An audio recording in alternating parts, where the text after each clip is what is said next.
இங்க ஒரு கொத்தனார் தெரியாம மேல இருந்து ஒரு டைல போட்டுடுறாரு. அதுல அந்த பணக்கார வீட்டு ஓனரோட செல்ல பையன் பயந்து போயிடுறான். உடனே அந்த கொத்தனார் அந்த பணக்காரர் கிட்ட மன்னிப்பு கேட்கிறாரு. ஆனா அந்த பணக்காரன் அவர் மேல கோபப்பட்டு அவர் அந்த வேலையை விட்டு எந்த காசும் கொடுக்காம அனுப்பிடுறான். இதனால வேற வழி இல்லாம அவரு பாவமா அங்க இருந்து வெளியே போறாரு. அவரு போகும்போது அவரோட கோபம் பயங்கரமாகுது. இதனால அந்த குடும்பத்தை பழி வாங்க முடிவு பண்றாரு. உடனே அன்னைக்கு நைட்டு அவரு ஒரு கல்லறையில இருந்து ஒரு டெட் பாடியோட செருப்பை எடுத்துட்டு வந்து அந்த பணக்காரனோட வீட்டு வாசப்படிக்கு முன்னாடி ரகசியமா புதைச்சு வச்சிடுறாரு. அவங்க நாட்டுல வாசப்படிங்கிறது அந்த வீட்டோட முதுகெலும்பு மாதிரி. அதுல ஏதாவது செஞ்சாங்கன்னா அந்த குடும்பத்தோட நிம்மதியே போயிடும். அதே மாதிரி கொஞ்ச நேரத்துல அந்த வீட்டுல இருந்து ஒரு பயங்கரமான சிரிப்பு சத்தம் கேக்குது. பார்த்தா அந்த வீட்டு ஓனரோட பையனோட பிஹேவியர் சேஞ்ச் ஆகி கூரைக்கு மேல ஏறி இருப்பான். அதை பார்த்து அவனோட அம்மா பயங்கர ஷாக் ஆகுறாங்க. அடுத்த நாள் அவனோட அப்பா அந்த ஊர்ல இருந்த ஒரு ஜோசியக்கார லேடியை கூட்டிட்டு வர்றாரு. ஆனா அந்த லேடி திடீர்னு அவனை பார்த்து அடுத்த செகண்டே பயத்துல அலறி அடிச்சுட்டு அங்க இருந்து ஓடி போயிடுறான். அடுத்ததா ஒரு திறமையான மந்திரவாதியை கூட்டிட்டு வர்றாரு. அவரு அந்த பையனை பார்த்த உடனே அவனுக்கு இருக்க பிரச்சனையை கண்டுபிடிச்சிடுறாரு. அந்த குடும்பம் இப்போ ஒரு பிசாசோட சாபத்துக்கு ஆளாகி இருக்கிறதால ரீசெண்டா யார் கூடயாவது பிரச்சனை வந்து கேக்குறாரு. அப்போ அந்த அம்மாவுக்கு அவங்க விரட்டி அடிச்ச கொத்தனாரோட ஞாபகம் வந்து அந்த மந்திரவாதி கிட்ட சொல்றாங்க.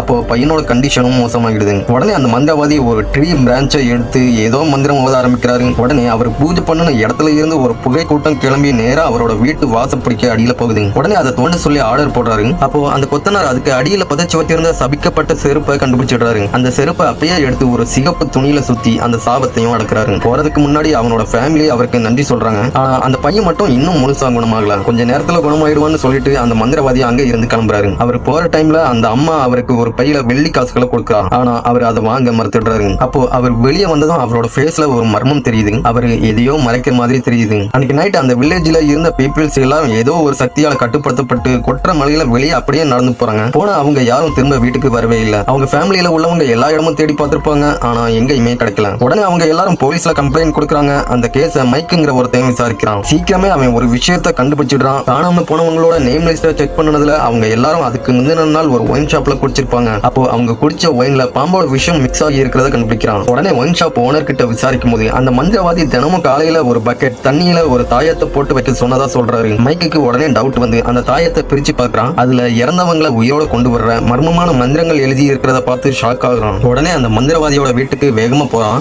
வீட்டுல யாரும் இருக்க மாட்டாங்க. டோர் க்ளோஸ் ஆகி இருக்கும். ஆக்சுவலா அந்த மந்திரவாதி அந்த வில்லேஜ் பீப்புள்ஸோட ஆன்மாவை எடுத்து அவரோட இறந்து போன மகளுக்கு உயிர் கொடுக்க ஒரு பூஜை பண்ணிட்டு இருக்காரு. அப்போ கரெக்டான டைம்ல மைக் அங்க வந்துடுறான். உடனே அந்த மந்திரவாதி அவரோட கண்ட்ரோல்ல இருந்த வில்லேஜ் பீப்புள்ஸ் அட்டாக் பண்ண அனுப்புறாரு. அப்போ மைக்கோட ஆட்கள் அவங்க எல்லாரையும் ஒரு ரோப்ல கட்டி வச்சிடுறாங்க. அந்த டைம்ல மைக் அந்த சிச்சுவேஷனை யூஸ் பண்ணி மந்திரவாதியை அடிச்சு காலி பண்ணிடுறான்.